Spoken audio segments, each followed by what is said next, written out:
Hello, my name is Bonnie Burke, and I work for Workforce Resource. Today's presentation is on resumes that will get you results. It was not too long ago that I was a dislocated worker. I had worked for the same company for over 13 years. I will always remember the day that I was walked to my car because my position had been eliminated. It was a long, sad car ride home. I need to be honest with you, I cried all the way home. Yet, once I dried off my tears, had a cup of coffee, I bucked up, and I realized I was just given a gift. You see, I had always wanted to do something different. I always thought there was something that I wanted to do besides manufacturing, and I just didn't know what it was. But now I had the time to explore different opportunities. Keep in mind, everyone responds differently to a job loss, from sadness to excitement and everything in between. Finding a new job and starting over is never easy. The journey of finding a new job typically begins with developing a resume. If you do not have a resume, or you want to ensure that your resume will get you noticed, this webinar, along with Workforce Resource, is here to help. 4 things I hope that you will learn from today's webinar on resumes. The first one is I hope that you will be able to identify and state your qualifications for the job that you are applying for on your resume. And I'm going to really talk a lot about your qualifications as we go through this material. The second piece is I want you to be able to identify keywords / qualifiers from job ads. Together, we're going to look at a job ad, and I'm going to have you highlight the keywords in that job ad. The third takeaway that I hope that you will learn from today's training is that you'll be able to develop an effective resume, and a resume that's going to get you an interview. And last but not least, we're going to briefly talk about how to email your resume and cover letter. More and more job ads now are asking job seekers to email resumes, to do online applications, and that's another whole new world in itself. Way big changes compared to those paper resumes.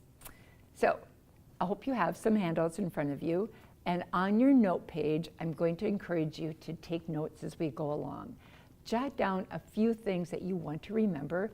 My goal for people who attend the webinars is at a minimum that you will learn 3 things that's not only going to help you with your resume, but also it's going to help you in your job attainment journey. So, what do you think of this picture is? Look close. It's actually a resume. Now, I'm not telling you to go out and create a resume that looks like this.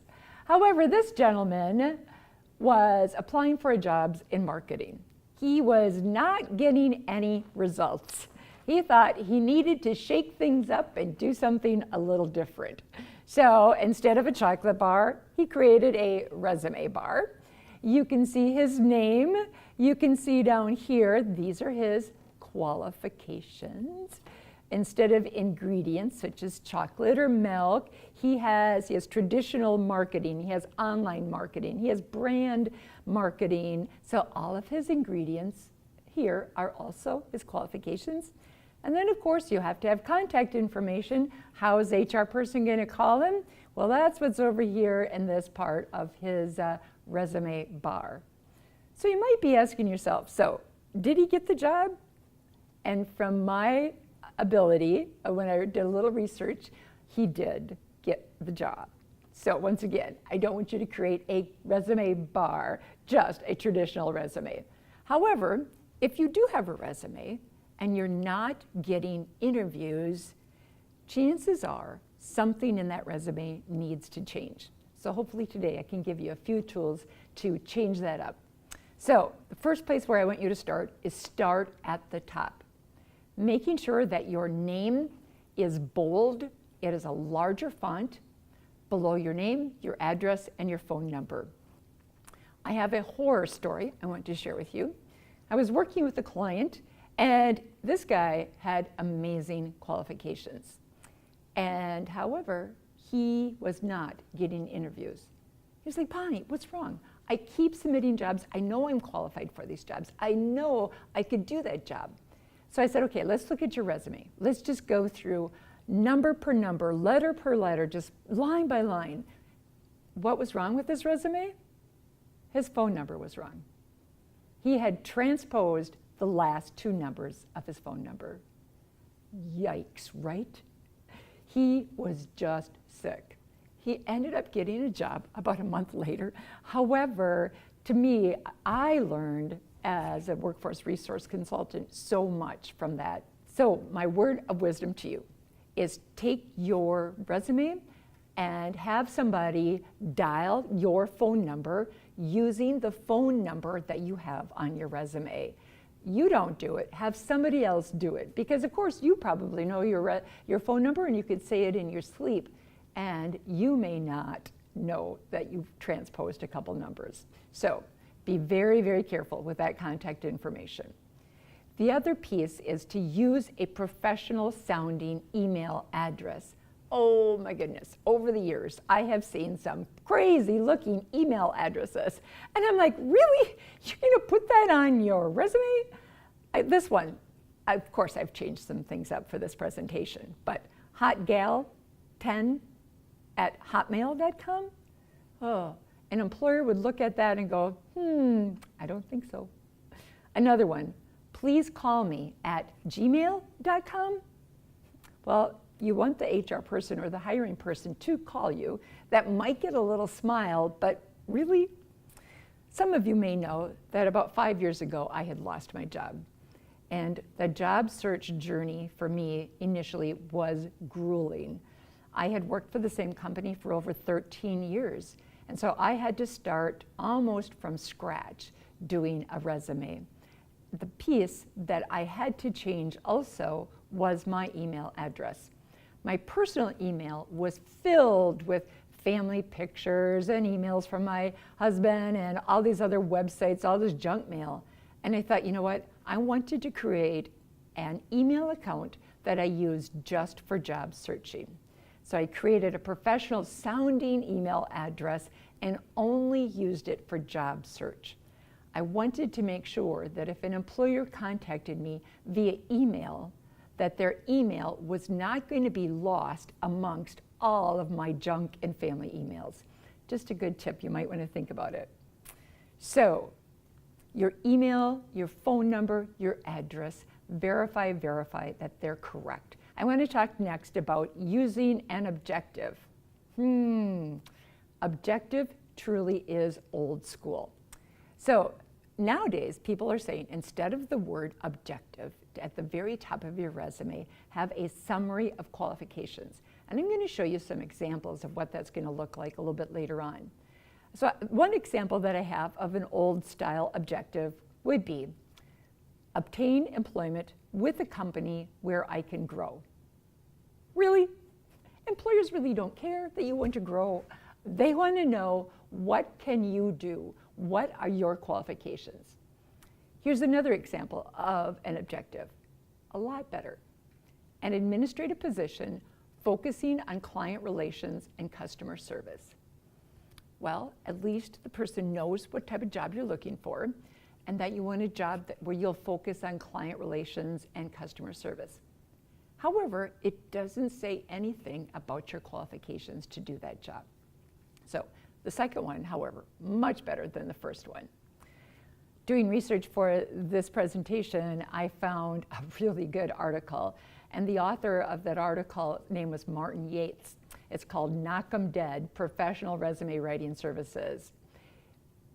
At the top of your resume, Martin calls that prime real estate. He said, what you put on the top of that resume, making sure it gets that employer's attention, that it talks about your qualifications. Remember, as adults, we remember what we read first and then what we read last. And so what you put first on your resume, you want it to stand out, you want it to be powerful. He says an objective is a waste of time and space. No recruiter and no employer really cares what you want until they know you have what they want. It sounds pretty cruel, but it's true, absolutely. So that first section of your resume should profile your ability, your qualifications to do the job you're applying for. So when you think that through, and if you have to apply for 4, 5, 6, or in my case, I think it was 20 or 30 jobs, each time you apply for a job, that resume should change.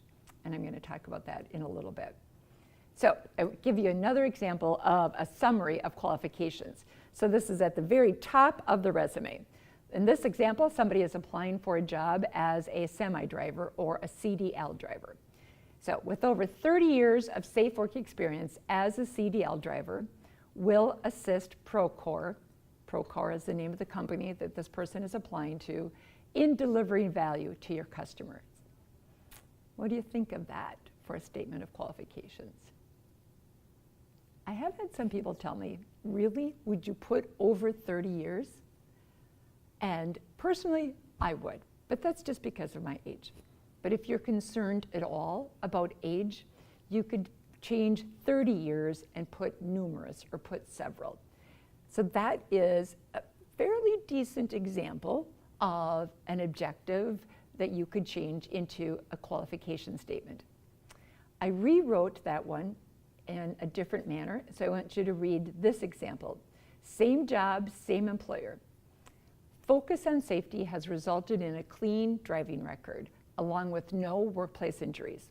Holds a Class A commercial driver's license and maintains compliance of all FMCSRs. What the heck is FMCSRs, right? Well, chances are, if you're applying for a job as a CDL driver, the person who's looking at your resume, they should know. That stands for Federal Motor Carriers Safety Regulations. However, if you are applying or submitting your resume electronically, and I mean you're responding to a job ad on the internet, and you have to now email or attach or download your resume in addition to the FMCSR, right behind that, write out exactly what it is. We're going to talk about that in a little bit, because those online resumes, most of the time, a person is not even looking at them initially. It's being scanned by a computer. So that's why it is critical when you use acronyms such as CDL, or if you're applying for a certified nursing position, that you don't just put the acronym, that you spell it out as well. So the second one is a little bit better. In any job as a driver, safety is critical. And this person seems to have a pretty safe driving record. I wanted to show you this example. In some of your handouts today, you will have several examples of really good resumes that you can take home with you and use. Why I like this one was because I wanted to show you how large Beth put their name on the top. Absolutely, you do not want that hiring manager to guess, who is this? And you don't want them to have to squint. If you're applying for a job and the HR person is probably 50 years or older, if they have to get out their bifocals, your resume might just go on the bottom of the pile. So her name is big, her address is just okay, and over here, what I feel, she has a really old email carrier, Comcast.net. To be honest with you, I'm not sure they're still operating an email service.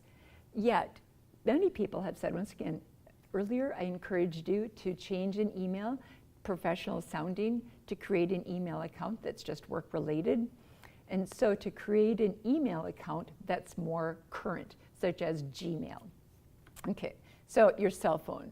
Remember, once again, have somebody else dial that phone number, making sure that you have the correct number. We're not going to talk a lot about LinkedIn, but as you notice on Beth's resume, she does have her LinkedIn address. within the next couple of months, I will be creating a webinar on LinkedIn. And LinkedIn is a professional website similar to Facebook, but it's like Facebook for job seekers and professionals. Well worth the time of looking into it. And if you currently don't have a LinkedIn account, take a look at it, or maybe you can attend that webinar when I get the materials completed for that. So she has her email address, she has her LinkedIn address, and her phone number. You can tell at a glance, Beth is applying for a job as a project coordinator. Don't have to guess there. This, the highly motivated, tech-savvy professional with over 5 years in a fast-paced consulting environment. You can tell she's got some experience within those first few lines, and with these bullet points, those are her skills. It's so easy for the hiring manager to just skim and say, yep, she's done project coordination, she knows how to use Microsoft PowerPoint, Excel, project. If this woman is applying for a job that those skills are required, chances are, I feel pretty comfortable, she would at least get an interview. So I wanted to show you that example. One of the handouts that I have for you in today's presentation is an activity called Your Strengths. And on that handout, I want you to take a few minutes, and you can finish this after the webinar also, of circling what do you feel your strengths are. I'm going to pull that up here so that we can be looking at the same one together. That oftentimes, as adults, it's really difficult for us to think about our strengths. And it's like, are we bragging? And oftentimes we have to brag when we are having an interview or meeting with employers. So some of these are not just strengths that are hard skills. So are you creative? Are you dependable? Do you have a good attendance record? Do you have good positive attitude? Can you be trusted? So take some time, check the strengths that you feel you possess, and I'll show you later how to put those in your resume. And definitely, those will be strengths that you will be talking about at a job interview. Good. So hopefully this handout will be helpful for you. And if it feels uncomfortable as you're writing down your strengths and thinking about your strengths, just keep in mind that's normal. Most of us were not raised to be boastful or proud, yet this is the time in your life where you're going to need to be boastful and not be shy to speak up about what you can do and what you're good at. So, what skills are employers looking for? I found this survey from the University of Wisconsin system, and they surveyed thousands of employers. And look at some of the top must-have skills that employers are looking for. Wow, most of those are soft skills. The ability to think creatively. 75% of them said that was a skill that they needed. Critical thinking and problem solving, 64% said that that was a must-have skill. Working in teams, the ability to have great written and verbal communications, basic science and math concepts. All of those skills from all of those employers can be things that all of us can work on. But the ability to think creatively, how do you prove it? You can put that on a resume. It's easy to type, it's easy to write, but remember, you are going to have to back it up. You'll have to prove it. So, keywords and qualifiers. Tailor your resume to the job you're applying for. And this really is where some of the work begins. So, another handout that I have for you is of a job ad. In that job ad, I want you to take some time and highlight what you feel are the qualifiers that that employer is looking for. This is a job ad that actually came from the Job Center of Wisconsin's website, and it's for a customer service representative. And that employer wants to have somebody who has at least 2 years of office or business experience. So what if you only have 1 year? Go ahead and apply, absolutely. They're looking for somebody that has high-level interpersonal skills, that can resolve conflicts, that can do creative problem solving. Wait a minute, didn't you just see that on the survey? Absolutely. I was really impressed when I looked at this. They're also looking for good mechanical aptitude. When I read that, I thought, really, good mechanical aptitude for customer service rep? Be interesting to see what this employer does. But look at how easy that employer listed the qualifications. I always think of those qualifications as that employer's Christmas wish list. They have written down everything that they would love to have in a candidate. However, most employers say that they are willing to accept at least 75% of the qualifications, especially if the person has strong communication skills, if they feel that that person's going to fit well within their organization. So don't get nervous when you see a whole list of qualifications, and if you feel you only have 50%, 75%, I'm going to encourage you to still apply. So if you have the ability to type 50 words per minute, that goes on your resume. If you have the ability to multitask, that goes on your resume. If you are excellent telephone skills and professional presence, that goes on your resume. Remember, the next job you apply for, their qualifications in that job ad may be different, and so you may need to change it. So hopefully this activity gave you a small amount of practice of understanding the importance of reading those job ads, understanding what are the qualifications of that employer looking for, and then putting those qualifications on the top part of your resume. Pretty simple, right? Wrong. It does take work. It really, really does. But good. So I want you to do that activity with you. So we're going to go back to our PowerPoint slides and say, what else needs to go in my resume? So we've talked about the top of your resume, right? We've talked about probably don't use objective, use qualifications, making sure that your qualifications on your resume are what that employer is looking for. So the next part of a resume should be your work history. Some people have titled that part professional experience, job experience, but work history sums it all up. On an average, you don't need to go back much further than 15 years. Well, the older I get, the more I think, I have really had not a lot of jobs, but to be honest with you, they don't want to know that I waitressed for 16 years when I'm applying for a job as a trainer. So those jobs when I was waitressing, that was back when I was in my 20s. So I wouldn't put that on my resume unless I was applying for another waitressing job. So take a look at your entire work history, and realistically, you only need to go back 15 years. Some people say, I want them to know what I did, yet what that employer wants to know is your qualifications. Okay. So you may list your jobs in chronological order. When you are writing that resume and listing what you did, also write your accomplishments and the results, not just the job task. And this is an example. If the employer is looking for someone who's dependable, and you can say, yeah, that's me, I'm dependable. Well, the next step is prove it.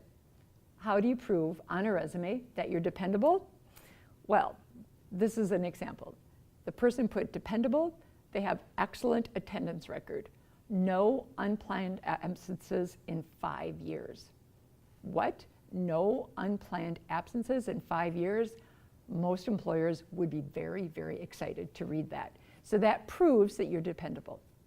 Use action verbs.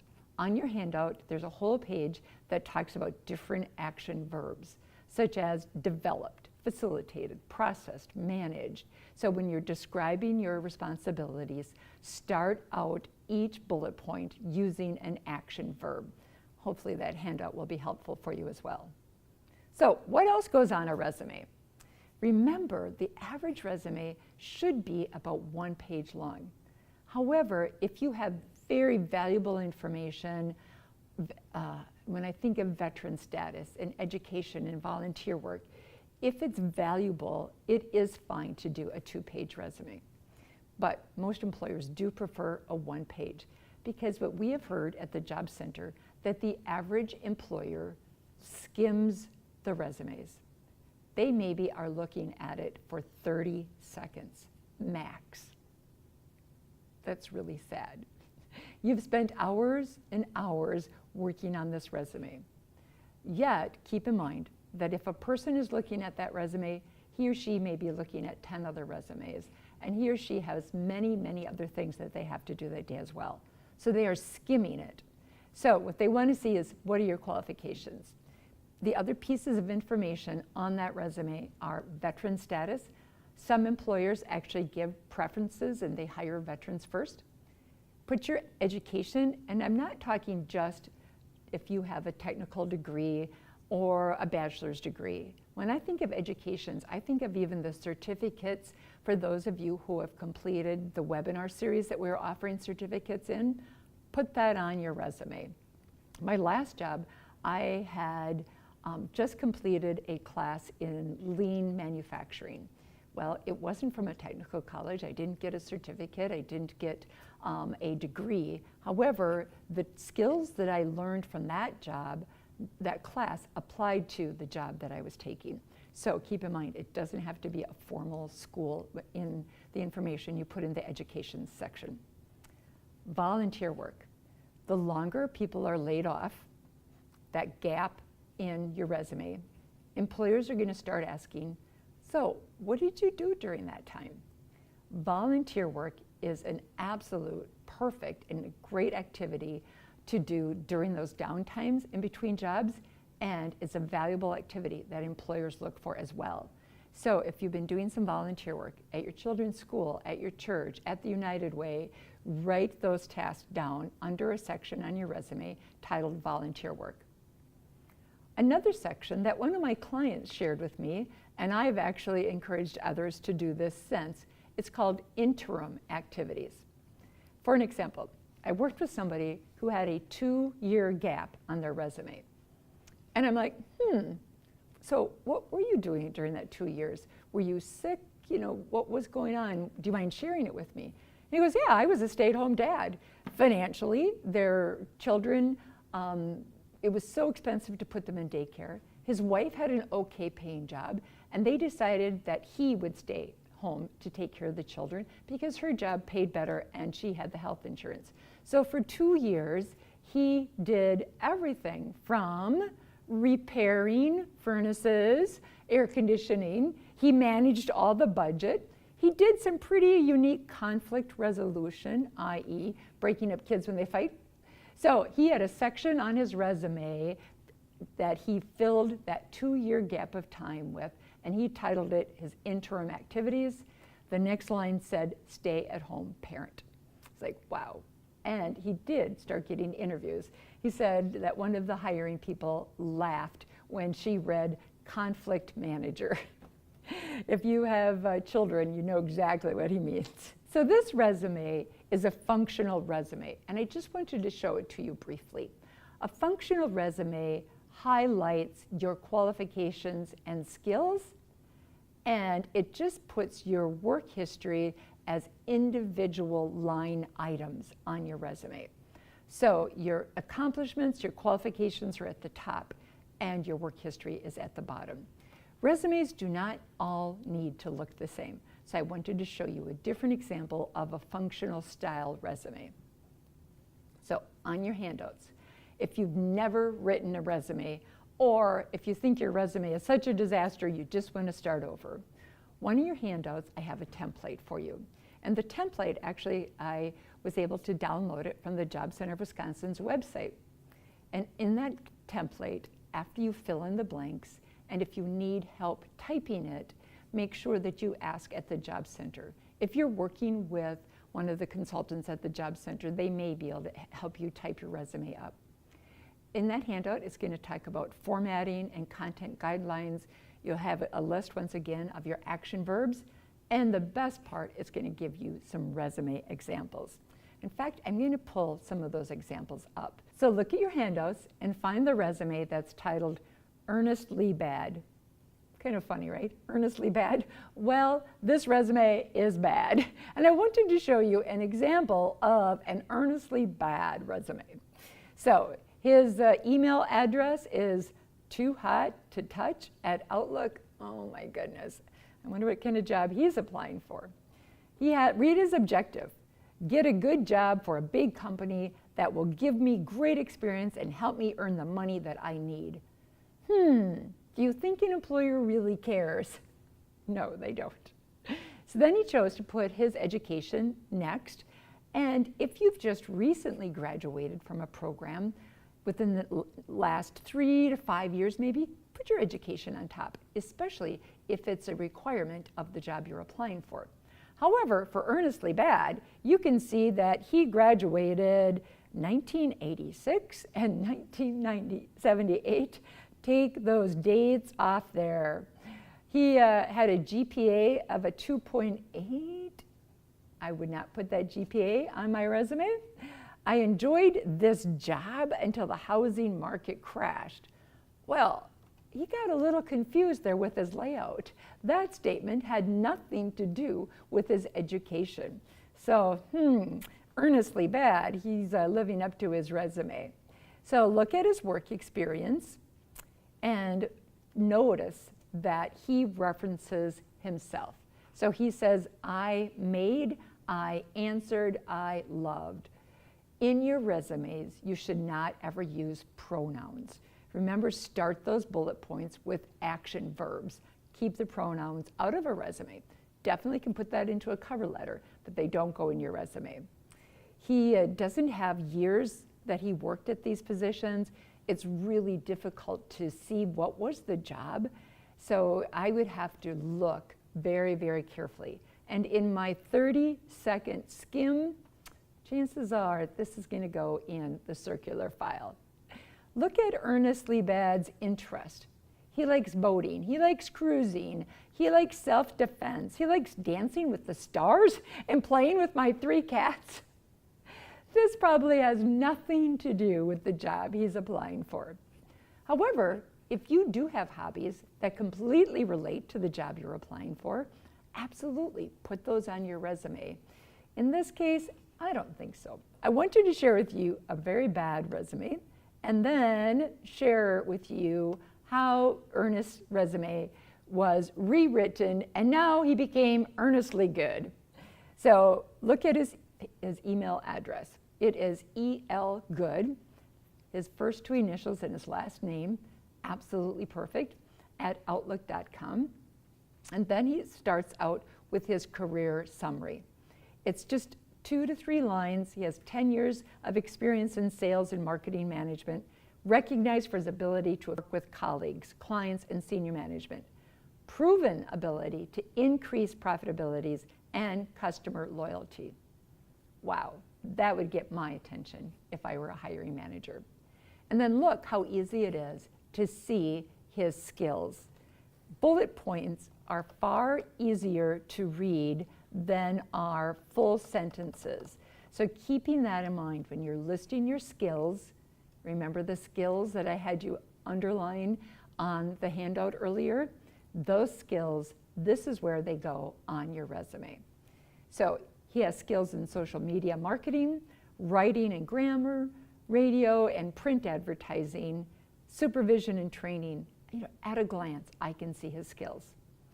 And look how much easier it is to see his work experience. His position, he has bolded, and he has the years that he worked there over to the side. Very well laid out, very easy to read, and a nice use of some action verbs there as well. So I hope you got a smile out of Earnestly Bad's resume, and then also a good example on how to present an excellent resume. Remember Ernest's education? Not so good, right? And it kind of aged him if he graduated back in '78. So look at his education now. It's absolutely fine not to put the years down if you're not comfortable in doing that. So he said he has a BA in communications. He graduated from Ace Business College in California. Absolutely fine. So he has a nice 1-page resume. I want to show you another example in your handout. If any of you have just recently graduated from any program, even the Certified Nursing Assistant program, or became a CDL, a truck driver. So any program, if you're a recent graduate, look at this resume example. It's going to talk about their summary of qualifications. They put their education right up on top. And his grade point average, 3.7, that's pretty impressive. That's really good. And once again, they put their qualifications in bullet points. Very easy to read. Nice, easy to read resume. You can look at their qualifications. This one also lists volunteer experience. Now, remember I said, when we are out of work and not working for money, volunteering is, to me, it's good, it's a win-win. It's good for our souls, it's good for the volunteer agency, and it's amazing for your resume. So they wrote down their volunteer experience, their years that they did it, and then also who did they volunteer for and what was their job as a volunteer person. So pretty nice resume example. Another one, Robert Retail. Kind of funny, right? His career summary. Look how easy that is to read. You can see his summary, you can see his skills, you can see his experience. Could I see that within 30 seconds? I think I could. Absolutely, I think I could. And if his career summary really caught my attention and I wanted to read more, then I probably would slow down and spend another couple of minutes reading over his experience and his skills. So take a look at Robert Retail. And the one piece I want you to point out for his resume is look at some of the dollar signs and numbers that are in here. Employers want to see results, not only what we have done, yet what were the results of our last jobs. So for an example, I'm going to read you the second bullet point. Remove cash, checks, and credit card transactions from customers, handle between $2,500 and $10,000 per shift. Served approximately 10 customers per hour with an average checkout of $175. Wow, you're telling that employer exactly what you did, how much you handled. The line above that I loved also because he achieved 98% accuracy. So he's giving us numbers, not just that he was able to cash out at the end of the day, but what was his accuracy. The other piece is how many people did he have on his shift? Well, he had to schedule 15 people. He monitored 18 checkout stations. So when you're writing your resume, remember, they are looking for not just what you did, but also what was the results from what you did. Good, so I wanted to share that one with you. And he has his education on the bottom. Good. And the other piece that I thought was kind of unique with his resume, and you definitely do not need to do this, but he has a little quote on the bottom of his resume, and it's actually a quote from a former co-worker. And it was a miniature letter of recommendation. I'm a little confused on how I feel about it, but once again, if what you're using on a resume isn't getting you the interviews, try something different. And also remember what's on your resume. They're going to remember what they read first and what they read last. So if this statement from Mike, the store manager, got their attention, it might be just enough to get him that interview. So I'm not going to go over all of the examples that I have in your handouts, yet I really felt it was important for you today to be able to leave with some examples of resumes that you can refer back to when you're working and creating on your own. So good. And then also remember that template that is on your handout. Sometimes people get so overwhelmed. Where do I start? Where do I begin? Well, to me, start with that template if you haven't started one already. So I'm going to share with you just a few more tips about resume writing. The first one is do not exaggerate. Remember Robert Retail? He talked about his accuracy. And I thought 98%, ooh, that could be a lot of lost money, that 2%. But if he said he had 100% accuracy and yet he only had 98, that might come up with a phone call to an employer. So do not exaggerate. If possible, and we've talked about this already, one page, but sometimes it's not always possible. Use bullet points to list your skills, and this is one of my pet peeves. Do not put references available upon request. Most employers do not even want to see those references until after they have interviewed you. They're only going to check those references once they feel that you may be a good candidate for their company. And you can see how many times I put proofread on there. Proofread, proofread, proofread. And once you've proofread it, have somebody else proofread it. A friend, a family member, someone at the job center, somebody who knows nothing about you, have them proofread it. The other piece I want to share with you is if you do not have time, let's just say you see a job opening at a job fair today. You stop in and you're like, oh my gosh, I need to get them my resume. I want to have that resume in their hand by the end of the day. So the piece that I'm going to encourage you to do is pull up your resume. Let's hopefully you have it on a flash drive or a paper copy. Walk away for at least 10 minutes. Go back, pick up your resume, and read it out loud, word for word. Don't read it to yourself. Your brain is going to think something else than what's on the paper. So if you're in a crunch and you've got to get that resume to an employee and you don't have a chance to have someone else proofread it, read it out loud, word for word. You will be amazed. If there's errors, you will catch them. So once again, have at least 2 people review it. I have a funny little video on resume errors.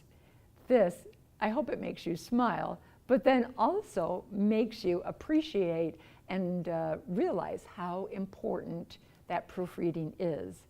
In the video, she's going to tell you how many errors the average HR person will accept. And we are talking about resume typos, the mistakes people make when they're applying for the jobs. And they're funny, Yep. especially when they're not you, you know? Okay, so yeah, if you're looking for a new job, AOL.com, this is where we got everything from. They have a big list, and they say that last year, a temporary staffing firm interviewed about 150 senior executives. Are you ready for this? 40% said 1 typo, and you're out. That's it. 36% said, we'll take two typos, but then that's it, and you're really out. I don't know if I'd want to work for those people. I know, right? Well, you know what, actually, I mean, but that's because in the business we're in, as long as you say it right, it's okay. Right, for us it doesn't matter. It doesn't matter as much, but when you see stuff like that and that's a person going to be representing you, I can't say I blame them. And 1 typo, I mean, 1 little letter out of place can make a really big difference. So yeah, let's take a look at some of these, and we'll see these. A woman wrote the article. She went on some job sites and found some good ones. All right, objective, seeking a part-time position with room for advancement. What kind of advancement you're going to be doing with that? See, that's where 1 little letter makes a big difference. Okay, achievement, planned a new corporate facility at $3 million over budget. Yeah. Okay, let's see another resume state. Okay, skills, I am a rabid typist. I can guarantee nobody wants to work with you if you're a rabid typist. As you foam at the mouth and bark at people as they go by. Okay, right. Let's see what's the next one. Hobbies. I enjoy cooking Chinese and Italians. I mentioned this one last time because that one tickled me. I was dying. I think that's just wrong. Incredibly it's just wrong. funny. Why just them?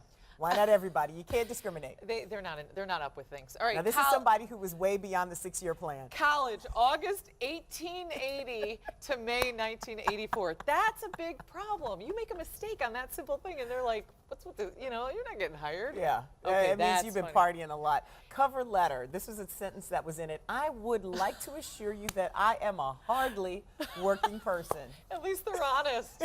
I would hire hardly work. for honesty on that one. Okay, that is funny. Personal information. Married, 8 children, prefer frequent travel. That's way too much information. Yeah, you don't need to put that kind of stuff But on here's there. the thing. With 8 kids, I'd probably try to get out of the house too. This does actually mean, right, I desperately need a job. I have 8 kids. I'm dying to get out of I'm that. motivated. I am highly motivated. Okay, what's it? Well, I hope that video made you smile a little bit. Can you believe it? Some employers, if you have 1 typo, 1 misspelled word, your resume goes in the circular file. I'm like, really? So be very, very careful. It depends on the job, I'm sure. Other people said maybe 2, yet proofreading it and having a friend or family member proofread, you will be able to avoid those errors. So avoid using resume templates. If any of you are familiar with Microsoft Word or many, many websites, there are templates out there that you can kind of fill in the blank. However, with most of the templates, if you need to make a change on your resume, it's very difficult to make a change. So my suggestion for you is ditch the templates on Microsoft Word or what you'll find on the internet, and just use whatever Word program your computer has or what's available at the job centers. My next tip for you is, remember I said many years ago I waitressed? Well, after I waitressed, I worked in manufacturing. I drove a forklift. I was a painter. I'm not applying for those type of jobs. If I was, well, maybe I'd put them on my resume. So for me, what I have done, and this is what I'm going to encourage you to do, create a master resume. A resume that lists all of the job experiences that you've had, all of the years that you've been working, that has listed all of the classes you've attended, all of the degrees or certifications that you have earned. And then from that master, tailor your resume to the job you are applying for. So for an example, when I would create a master resume, I would save it as Bonnie Burke's master resume. And then if I was going to apply for Workforce Resource, I would save it as Bonnie Burke resume Workforce Resource. And you're right, I have a lot of resumes saved from my job search year of unemployment. However, having that master resume is going to save you so much time when you are looking for your qualifications for the jobs you're applying for. So another resume tip, formatting guidelines. Remember I talked about earlier about having a font size so that the person who's reading it does not have to go get their bifocals or cheaters? Use a minimum of a 12-point font. Avoid using fancy font, and there are so many creative fonts available for you to choose, but use a font similar to Arial or Times New Roman. And then once again, remove or do not use any personal pronouns such as I or me or we. So 12-point font. Where your name is up on top, absolutely, that should be a minimum of a 16-point font. That should be large. They should be able to see your name at a glance. So remember, a great resume tells not only what you did, but how well you did it. So another little tip that I want to share with you on resumes. If by lucky chance you get to submit your resume in paper, which is happening less and less nowadays in our world of technology, make sure that you do it on professional bond or resume paper. I have a big red X over that fancy paper. Don't use that. It looks like paper I would use for a birthday party invitation or something. Although the colorful paper, well, it's going to get their attention, but it doesn't look very professional, so don't use that type of paper. The resume paper that you see on your screen is more expensive than just the regular white normal paper that you'll have in most copiers or printers, but it is worth the investment. And once again, if you are working with someone at the job center, they may be able to help you print your resume on some nicer resume paper. So use good paper. Make sure it's the same paper, though, that you write your cover letter on and also submit your reference on as well. So I'm going to do a quick review. Once again, I gave you a lot of information in just a really short period of time. So what 3 things did you learn during this training that's going to help you with your resume? And if you don't have 3, that's fine. I hope you have at least 1. In addition to work history, what categories should be on your resume? Did you catch that? Look at those examples. So your summary of qualifications, absolutely. Put that at the very top, right below your contact information.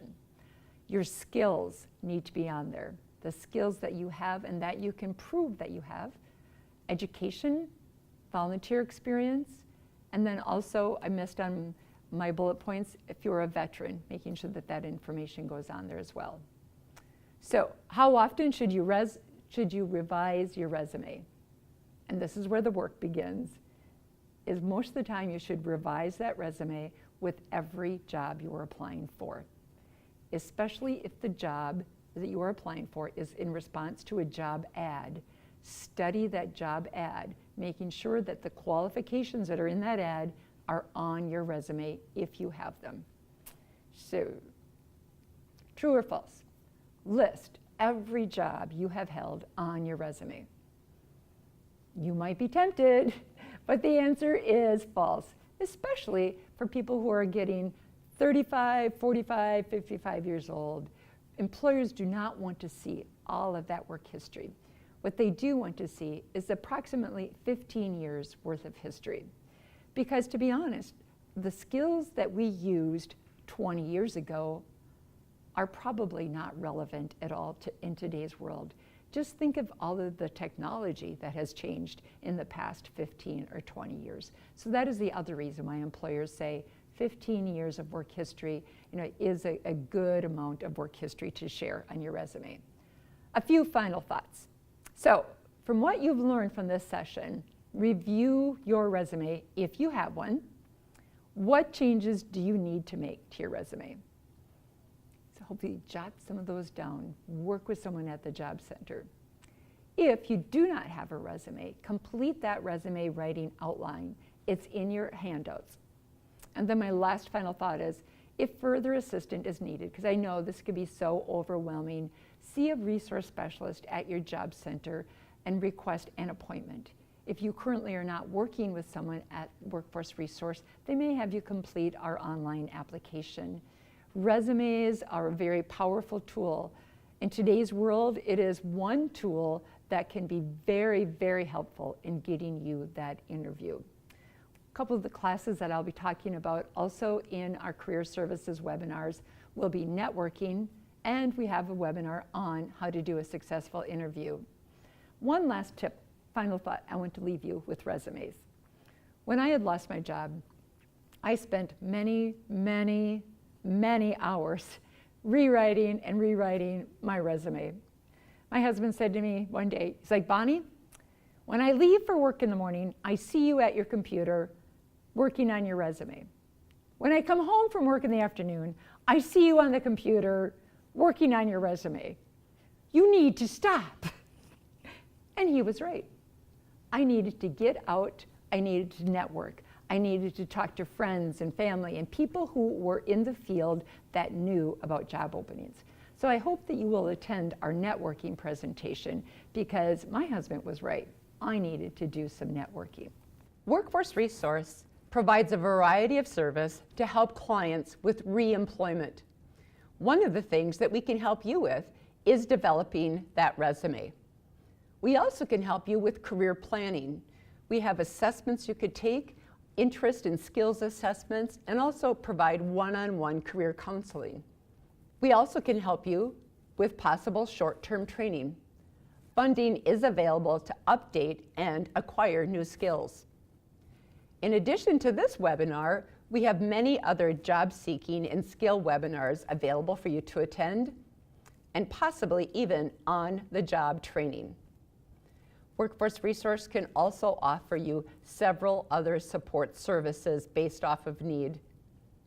Our goal is to assist you to find re-employment into a position that is in demand and also rewarding. If you are not currently enrolled in our program, please complete our online application or go to your local job center.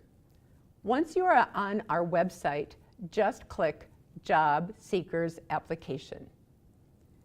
Thank you so much for attending today's webinar.